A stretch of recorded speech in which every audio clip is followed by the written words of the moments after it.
Universidade, ele está junto com um desafio brasileiro desse momento muito importante, em que nós, pouco habituados ao debate, vindo de uma tradição autoritária, escolar, social e familiar, nós temos uma confusão entre conflito e confronto.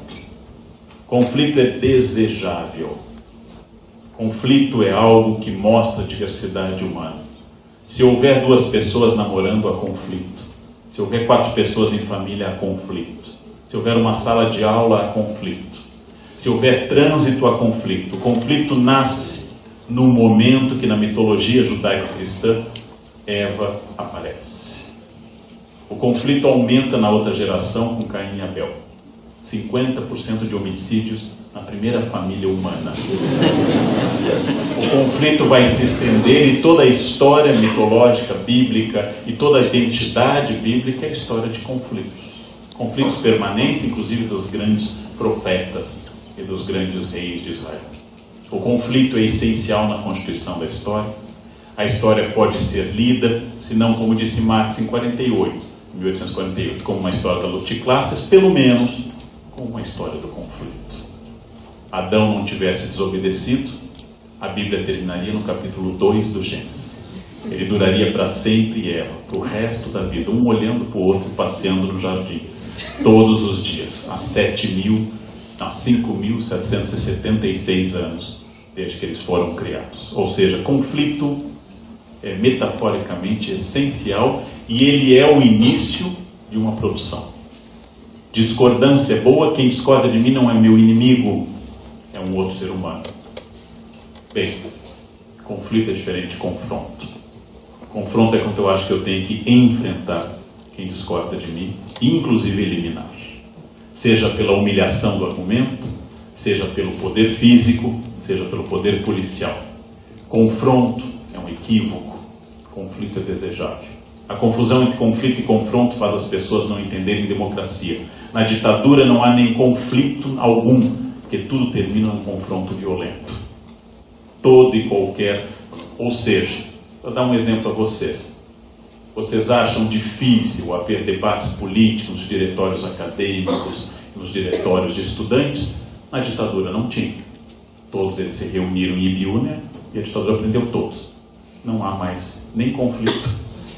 Só um confronto que resolveu todo o debate. Ninguém entra na sala dando recado. Ninguém entra na sala. E se entra, só dá um recado. Porque as pessoas da sala já denunciam que essa pessoa não volta. Isso é ausência de conflito pelo confronto total. As ditaduras são mais silenciosas e alguns confundem silêncio com ordem. Saber que conflito é essencial é uma das coisas mais importantes do aprendizado da diversidade. É muito curioso como até hoje um aluno faz uma pergunta em sala e diz: desculpe, professor, mas eu tenho uma dúvida. Como se ter a dúvida fosse um defeito. Como se fosse, eu imagino alguém chegando ao médico dizendo: peço desculpas, mas eu estou doente, doutor. Eu não queria. Não? Como se a dúvida ou a discordância não fosse a essência do existir humano, de um ponto de vista de um humanismo, baseado na ideia do conflito. Conflito é uma possibilidade de ouvir, aprender, debater, desde que não seja um exercício de ego, nem um jogo de violência. Qual é o limite do conflito? Quando é que eu não posso tolerar? Ele é dado pela lei. Eu não posso tolerar violência, eu não posso tolerar racismo, eu não posso tolerar quebra de ética. Esse é o limite. Ah, mas eu sou racista. Aí você não tem esse direito. Aí não há nem conflito, nem confronto, só há crime. Inafiançável no caso do racismo. Um dos raros casos que a lei brasileira vem ao encontro da ética e não de encontro, que é a nossa tradição legal. Ou seja, mas é a minha opinião ser pedófilo. Não, você não pode. Você não pode ter essa opinião. Você pode gostar de coentro, mas não de pedófilo. Curiosamente, até o coentro é tolerável neste caso. Não? Então, conflito é sobre debates objetivos e subjetivos sobre as coisas que não estão previstas como crime. Aquilo que estiver previsto como crime não é nem área de conflito, nem de confronto. Conflito é desejável, confronto é um defeito. Descubra sua personalidade com o teste Pensax. Faça o teste grátis e comece sua jornada de autoconhecimento.